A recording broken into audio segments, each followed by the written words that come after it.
Вот мы здесь живем, мы здесь Наталья, вот она сидит, здесь Даша, здесь я отдыхаю, здесь Люба, здесь Аниса наша кормилица, она вечером и утром в столовой работает.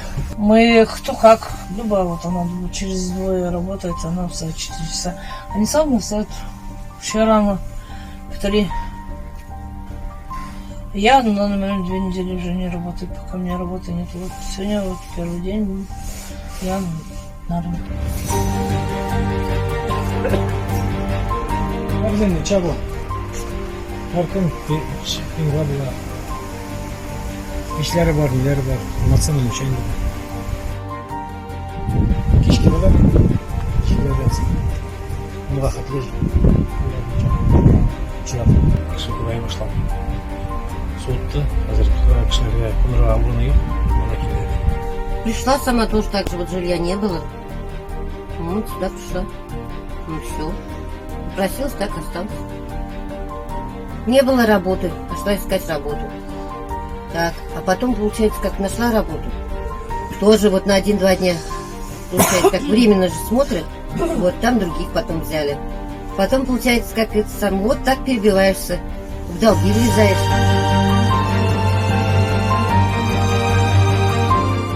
Хорошо, все дорого, все недоступно купить такие ваканы. Ну, көбісі ішлеймін мұнда, көбісі. Біз бейді аларға іш табамыз, іздейбіз ішлеріне, бірімен күніне алар. Атнаға бір зарплат төлейбіз. Аларға үлік нәрсе, бик нәрсені алар үшін. Штаб прашыларымыз, бұл так приглашатай, пенсионерген әйді. Единственное ограничение, ішерге ярам, ішерпмейбіз алар. Бір кіші ішсе, bütün нәрсе іше башлай.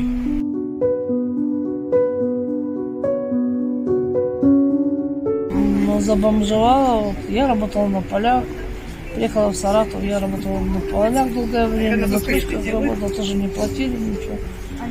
В Саратове там продают и на кирпичные заводы, и в Чечню, и в Дагестан, везде кругом. 2 месяца мы, да, почти 2 мы были в самой Чечне. Потом нас от него в другое место, там мы месяц побыли. Потому что там стройка, не стройка. Ничего нам не заплатили. Потом мы попали в другое место. Тоже в Чечен уже. Уже там на границе Дагестан и Чечня. Там 1,5 года барану пасли, коров пасли. А у меня вот началось мотание по Дагестану. Сбежать там смысла никакого нету.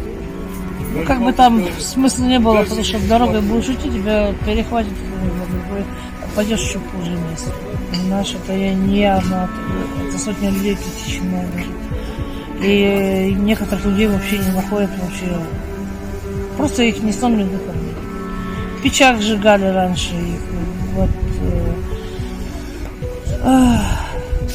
В Астрахани, да, ну в Астрахани там же. В Астрахани, также в Махачкале эти кирпичные заводы. Я с одним жила, он год добирался домой. Он так, он днем не шел, он днем в отлежку, ночью идет.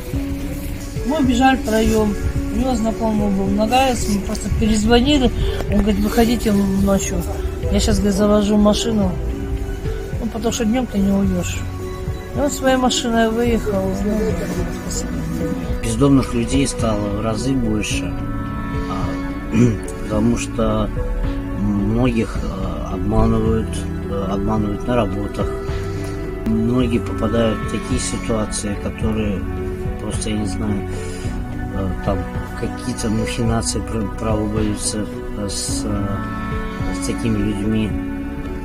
Очень трагично об этом думать, потому что это не по-человечески все-таки, это по-человечески. Я себя точно не бомжом и не бомжиха, потому что хоть у меня даже документов нету. У меня еще прописка какая-то есть. И я не опустилась до такой степени бомжихой. Но то, что документов нету, это еще, как говорится, не все еще потеряно и не все еще Бомж – это тот, который он не хочет не работать и никуда он не идет, никуда не относится с помойки. С помойки.